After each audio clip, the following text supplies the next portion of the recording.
Hello everyone. Well, today I'm going to be having a look at some very retro technology, and you can't get much more retro than this huge heavy monstrosity. For all my younger viewers who may not have seen one of these before, this is a video cassette recorder, or VCR, and back in the early to mid 80s this was a way that us old fogies could record a TV programme to watch at a later date. I think at the time this came out we probably only had 3 channels in the UK, possibly 4. Channel 4 was launched some part of the early 80s. Google it if you want to know exactly when. We couldn't get it. I remember we couldn't get Channel 4 at first because we were at the bottom of a hill and we couldn't get it, so we still had to soldier on with BBC One, BBC Two and ITV. Now the reason I'm showing you this, and the reason I've got it, this was the very first video cassette recorder that we had in our family. We didn't buy it.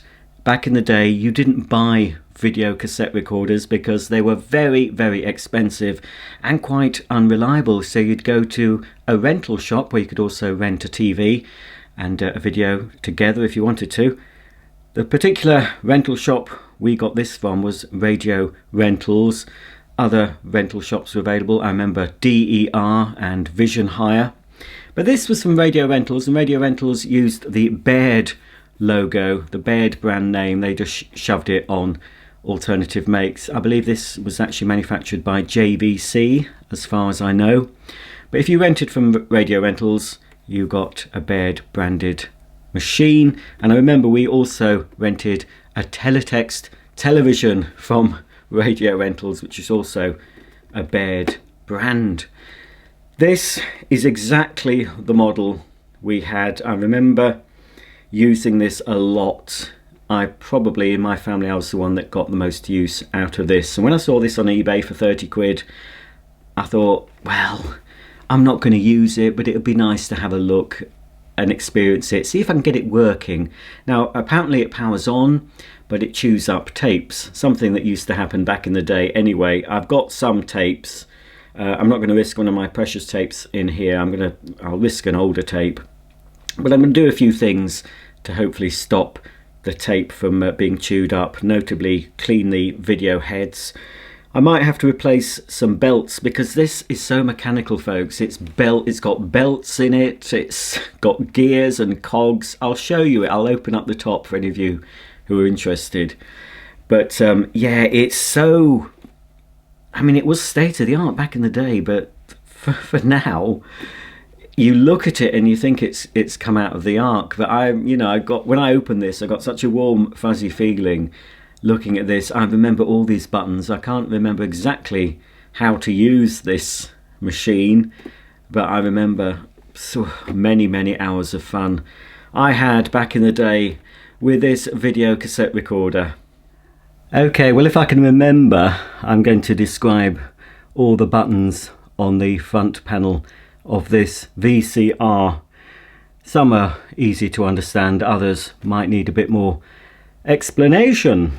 Well, of course, here we have an eject button. When you press that, yeah, so that's it should have a soft opening, I think, and it sort of does, but sometimes it opens soft and sometimes it just flies open. That will need looking at. So that's the eject button. Quite a mechanical button. The only button actually, I think, on this part of the controls that actually pushes right in. Next we have a pause button here, and that button was used to basically pause what you were watching, or I believe in conjunction with the record button you could have it in pause, wait for the TV program to start and release pause so you can try and get rid of the adverts. And I believe from memory, when the adverts came on, you could press the record while it was recording the adverts, and then as soon as the TV program came back on, you release that to try and cut out. It was a very early way of editing videotapes. But with the pause button, unlike digital technology where if you pause something now, if you're streaming something or if you're watching a DVD, you'd get a perfect picture. But with a VHS, when you press pause, you normally get interference, and you'd often not get a decent paused picture. So it really wasn't. You could try and use it to view something, but it was a bit hit and miss if you got a perfect picture when you pressed the pause. Next, this is a button that most people wouldn't have used, but I used it a lot growing up. The audio dub button, used in conjunction with a microphone.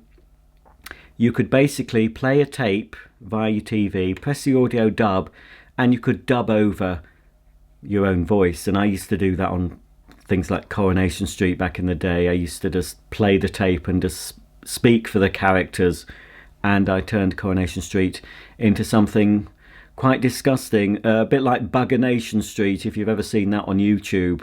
I was doing that back in the day when we had this video recorder.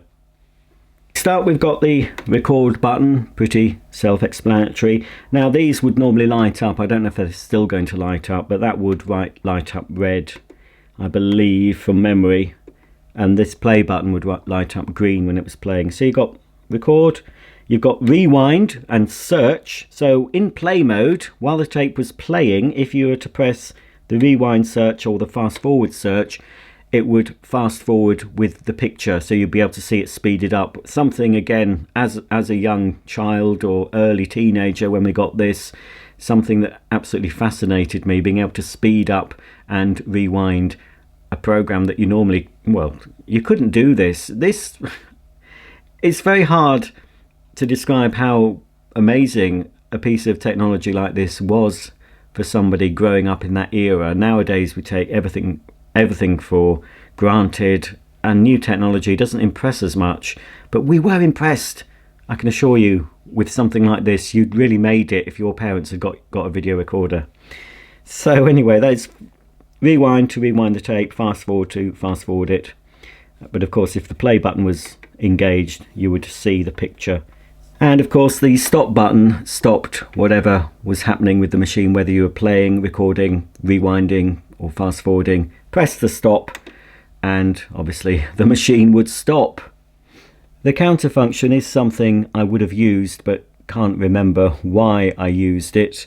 This is so mechanical. This actually is belt driven. There is a little rubber belt connected to a pulley that, as the tape turns, the counter moves. You can reset it obviously by pressing the reset back to 0. And the memory, I think whatever numbers were showing, if you press the memory in, it would remember that particular part. And I'm not sure if you could get to it by rewinding and fast forwarding. I can't remember. I've no instructions for this, so unless I can get some, I might find some on eBay at some point. It's hard to remember exactly what that did. I'm sure someone in the comments might be able to tell me. Here's the on-off switch, obviously in the off position. When you turn it on, this little light here illuminates red. And if you were to set a timer, and for the life of me I can't remember how to do it, but I do remember setting the timer for this video. Once you've set the timer, or I think you had to put it into timer and then you'd set it. So basically the video recorder would come on at the time you've selected, and for the particular channel, just under here is the microphone input where I would plug in the microphone to do the audio dubbing. And here is the remote jack. This did come with, and unfortunately this particular one I bought didn't have one, but this came with a wired remote and it did basic things. I think it just replicated play, pause, record, fast forward, search, rewind, search, etc. But yes, you had to plug in a long thin wire into here to enable you to use it from the comfort of your Parker Knoll armchair. At the bottom here we've got a Dolby noise reduction, which you'd always have on. It's off on that one, but it just helped to, well, I just found it just helped to reduce a bit of the hiss sound. This is a mono machine, it's not stereo. They didn't have stereo video recorders early on. They just recorded in mono, but most programs were in mono anyway. We didn't get stereo TV for a while. Then we've got aux. I can't remember what this is for. Aux and TV button. But obviously if it's plugged into a TV, I assume you'd have it on TV. Tracking is a dial I would often use to try and improve the picture. Normally it would be in the middle position, and there is a little stop. So basically tracking, if you put in a videotape, especially if you rented a videotape and the picture wasn't very good, you could sort of fiddle about with the tracking until you got the best picture possible. Obviously a bit later on, video recorders had auto tracking, and when you started playing a tape they'd automatically adjust something inside. Don't ask me what. I'm not technically minded when it comes to video recorders, but this was something you'd manually have to adjust to get the best picture possible. I gave this video recorder a quick wipe down when I got it, but obviously it needs a more deep clean, and so we can see quite a lot of very old dust on here. And this was another little lever clock program set. So I think normally it was in the middle position to show you the clock. You'd only put it in clock set, obviously, to set the clock if you had a power cut or you had to unplug the video recorder. Normally it wouldn't remember the time and you'd have to set the clock all over again. And this is when you'd select the program with the program set setting here. Repeat and cancel. Again, I think repeat, as far as I remember, enabled you to record the same program, or at least set the program to record at the same time every week. So if you were recording, like I did, the Kenny Everett television show on a Thursday night, I'm sure that once you've set the program for Thursday night at 8 PM on BBC One, you could press the repeat and then it would do it the same time the next week, providing of course the video recorder hadn't been unplugged. And cancel, I have a feeling that just cancels the selected program. Program number, I think this you could store 8 different programs in this to or hang on, is this for the, yes, I don't know if that's a set, I can't remember folks. It's either to select the program. No, I think this is I'm trying to remember, it's such a long time ago. I think this had 8 different programs, so you could program in 8 different schedules in order, you know, for you to record whatever you wanted. I think that's what that button does. It doesn't select the program you're recording, it's just the number of program that you're setting the timer for, I believe, because it is in this area where the program set lever is. And here we've got set and select buttons. Again, I can't remember how to do it, and 8 programs here, which, yes, now I look at this, I think this does refer to, you know, 1 for BBC One, 2 for BBC Two, 3 for ITV, 4 for when Channel 4 came into effect. But I think by the time we got Channel 5, most people would have moved on from this type of video recorder and would have got something certainly more sophisticated. I know I had several different models of video recorder. I had more than one. I think at one point I had 3 on the go at the same time. I was that into recording a lot of TV back then. And I think that's it. There's no panel hidden under there. There is a panel on the top here, which I don't think I had much to do with once the video recorder was set up.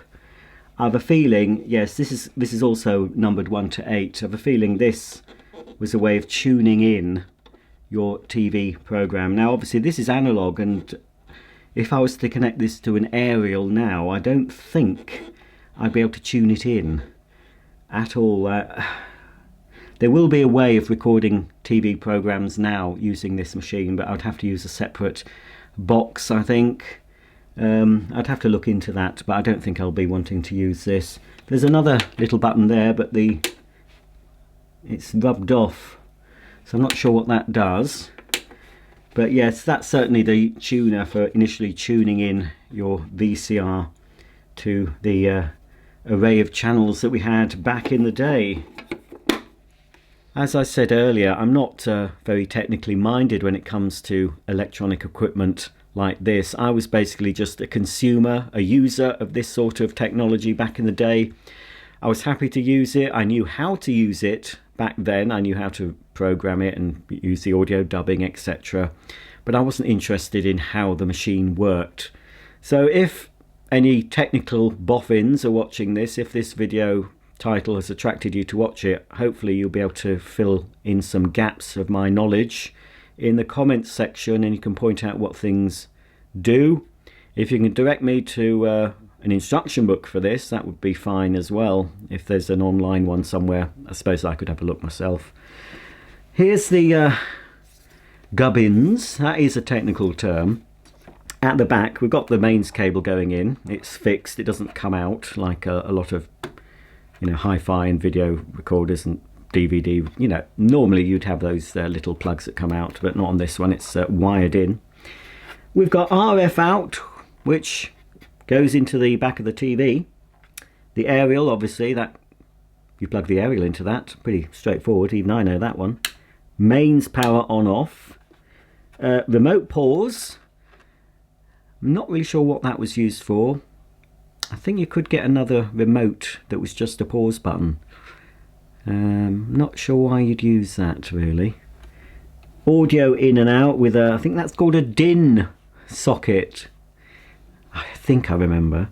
You could actually plug this into an amplifier and amplify the sound, but it still would be in mono. Video out. Again, I never used that. That might have been for a monitor rather than a TV. Colour, black and white for some reason. And video in. And what's that? I can't see what that is. I think it's a fuse. Yes, I think that's a fuse in there. So yeah, that's the back. And finally, we've got some writing here. Noise reduction circuits made under license from Dolby Laboratories Licensing Corporation. The word Dolby and the double D symbol are trademark of Dolby Laboratories Licensing Corporation. Dolby was always bandied about with things. If it had Dolby noise reduction, you'd get it on cassettes and everything. And that's what it was, Dolby noise reduction. It would help audio cassettes not to have the hiss. It would sort of muffle the hiss you'd get from audio cassettes. When I had this in my household, I would have had a mono radio cassette recorder, which I have got again. Well, it's not the original, but I did buy it. I'll show you that in another video. And we've got a bit of gubbins here. Serial number, any of you watching? 077400199. I don't know if we can date it from that. It's got the BEAB Approvals Board logo there, double insulated. This is, I believe it's made in Japan. Yes, made in Japan. It's model 8930 video cassette recorder, made in Japan. 222 to 240 volts, 50 to 60 hertz, 40 watts. Now I'm going to plug this in and see what happens, but I'm certainly not going to plug it in with the plug and mains cable in this state. I mean, this is pretty bad. Some of you will know I have another channel mainly with vacuum cleaners, so I do know how to wire a plug and I know when not to plug something in. And apart from the fact, this was something that happened all the time, folks, when you had to put your own plug on. They've actually put the inner wires, the blue, neutral and the brown live wire, they've actually clamped it to the cord grip. And obviously people in the know that you shouldn't do that. It's always the outer insulation that should be under that cord clamp. But apart from they've done that, you might, I don't know if it's going out of focus, but there's a bare wire showing on the neutral wire there. So I'm going to rewire this rather grubby looking plug, and then we'll plug this in. Oh, it's a Panda, any of you plug enthusiasts, because there's a little Panda logo. It's a Panda plug, and I assume it's made in the UK. Anyway, I'll rewire this and then we'll see if we can fire up this bad boy and see what happens. Okay, well, I've wired up the plug a little bit better than it was wired, and I noticed a 13 amp fuse in there, which it shouldn't have. For a 40 watt appliance, 13 amp is far too high, so I've got a 3 amp to replace the 13 amp, which looked a bit brown at the edges. And if I can find the top for this. Anyway, I'm going to turn this on now. A little bit dubious, but I'm going to do it once I put the top on. Okay, so that's a correctly wired plug. Okay, well, it's plugged in. It's switched on at the back. Right, we have power. We even have a light. Now, I do have some cassettes, but is it going to chew it up? I've got an old cassette I'm not too bothered about. I might just give it a quick go. I've dug out a few VHS cassettes for my collection. Now, I've got possibly about 30 left. I used to have hundreds of VHS video cassettes. I'm not exaggerating when I say that. It was hundreds, certainly over 300, because I remember it used to number them all. In fact, do you remember these, folks? Makes your video tapes look like a book. This is just number 10, so it's a very early one. But when I ran out of these, I couldn't afford to buy these, I would just number the actual video cassette boxes, whether they be BASF ones or Sony, whichever tapes I used. I would just stick numbers to them, and I'd have it all written down in a book, what was what. So I've got some tapes here, folks. What's on here? Oh, it's a BASF tape. I've scribbled on it. What did it say? The Likely Lads was on this. Carry On Loving, and then I put Seen on TV. So this actually contains vintage footage of me, because obviously back in the day you used to record over stuff, and gosh, there's even I've even recorded other things on here. Obviously this, I'm not saying anything new to some of you, but some of you might not realise what the little tab was. That tab has been removed. Normally you'd get a little screwdriver and you'd remove the tab. So once the tab is removed on a video cassette, it means you can't record over it. So to use it again, you'd either put a bit of tape on. I used to use blue tack for some reason, but wasn't the best thing to use, I think. But you could just put a bit of tape over that, and you could record over it again, which is obviously what I've done with this one. And I've had, well, it says blank on it. I've had a Lass, Smith and Jones, Birds of a Feather as well on this. So lots of things have been recorded on this, but I think the final thing on this is some vintage me. So I'm not going to risk that in this video cassette recorder. This was a series, I think this is on YouTube. This was a series, a BBC series, Video Active, of how to make your own videos. 90 minutes, presented by Sue Robbie. And I think I did get some tips, because I was actually recording on one of the huge video camcorders. It was certainly mid to late 80s I got use of one of those. It took full-size VHS cassettes, and it weighed a ton. Now this, I think my eldest brother got me this. It might have been an ex-rental. Now it's an 18, and I wasn't 18, I'm sure, when I was given this. This is a cassette, a VHS, called Oversexed Rug Suckers from Mars. And it is appalling. I haven't looked at it for years, but it was... My brother bought it for me. I'm sure he bought it. Pretty sure. He'll be watching this now. He won't remember. There is a vacuum cleaner. Yes. Well, I'll just read what this is about in case you want to search this out at your local Blockbuster. Acid rain, pollution, litter, toxic waste, algae bloom. The experiment has gone wrong. Humanity is a disaster area. The alien master decided it's time for a clean-up. And what better way is there than creating a new species, Vacu sapiens? A new animal, half man, half vacuum cleaner, is bound to clean up after itself. Crikey. Unfortunately, the brought-to-life vacuum cleaners proved to be the same old randy, unruly bunch as the humans. Vernon, the smelliest tramp in the world, cleans up his act with his new love, Dusty. But is he getting sucked into something that will destroy him? As for Rena, she's not having a happy time with Charlie. He wants love, peace and mung beans, but she wants booze, rock and roll and sex. Getting jumped by the Hoover isn't exactly what she had in mind, and being mum to a mutant sprog is just too much. I don't know if we can quite see.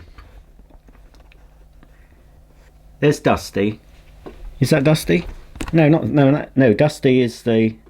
That's Rena. Can you see Rena there?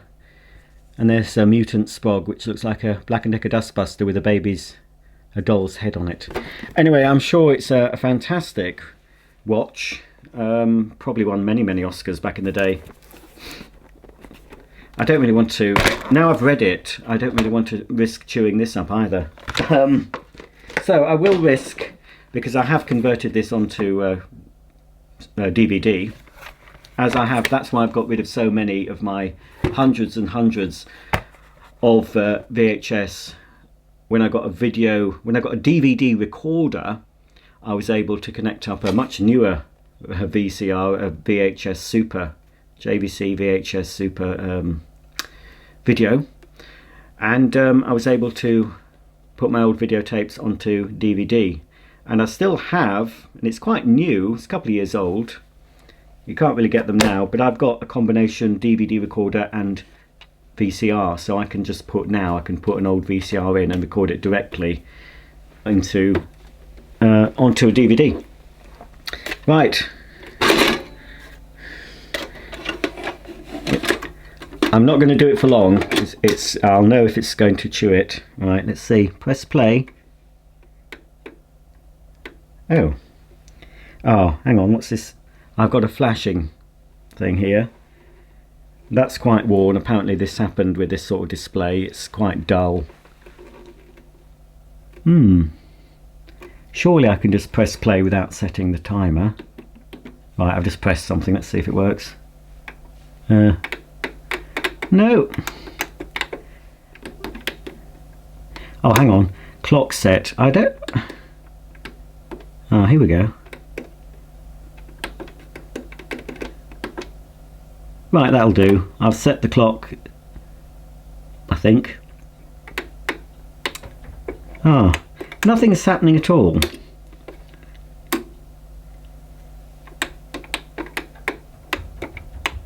That's a shame. I thought something would happen.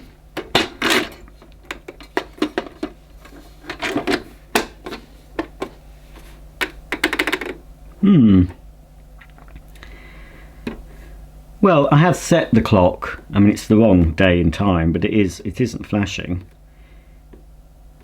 That's not too bad. I can't think why.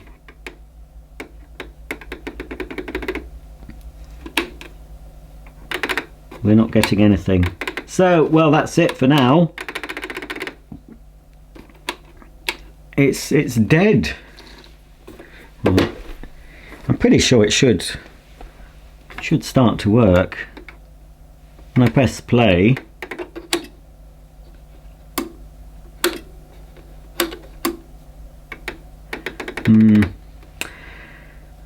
well, before I end the video, I'm just going to open it up and show you the gubbins inside. I've no idea what I'm looking for. Any of you out there who are experienced in repairing machines like this, if you can point me to a website or give me some hints. I mean, I'm pretty sure with that in the on position and there's a cassette in, when I press play it should start or attempt to play anyway, but nothing. We have got power, definitely got power, but none of the buttons seem to work. It's amazing that this sort of thing actually worked. I mean, it does smell very old tech, I must say. I'm used to the smell of old vacuum cleaners, but this is the smell of old circuit boards, old microchips. I mean, just look at it. Here's the record drum. I know what that is, very dirty. I have got an old cleaning cassette that still works, but if I can't get this thing to move, I won't be able to use that cleaning cassette. Now, there is a video of somebody taking apart a very similar model to this, and it's I think it was fairly easy to get the cassette mechanism off to expose, you know, a bit more of the gubbins. You see, the fact that it's not going at all could be it's just the belt. The belt's gone completely. One of the belts. You can still buy a pack of different belts that will fit this machine. So this is going to take quite a lot of work that I might not be able to complete myself. I'm wondering if there'll be anyone local that we'll get this going, because I would like to, just for nostalgic reasons, I would like to get this going. In fact, I've probably still got a couple of cassettes in my collection that were recorded on this very model.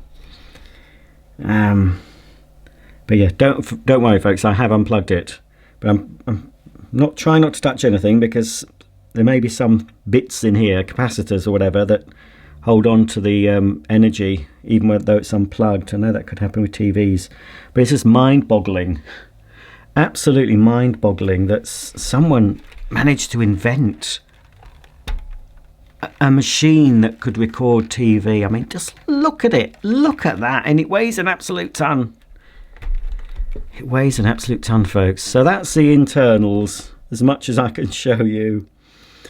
I don't know, I might as well be looking at something from outer space, the amount of sense I can make from this. But of course, there's be somebody watching this will be able to tell me exactly what each of these components does and where to fault find. So any help you can give me, folks, please comment below. Would be nice, as I said, to try and get this working. I really need to get myself an old TV as well. There will be a way of being able to view what this machine can play on a modern TV. I'm sure there'll be a way of doing it. There's always a way, folks. But there you go. That's the inside of my Baird VHS video recorder.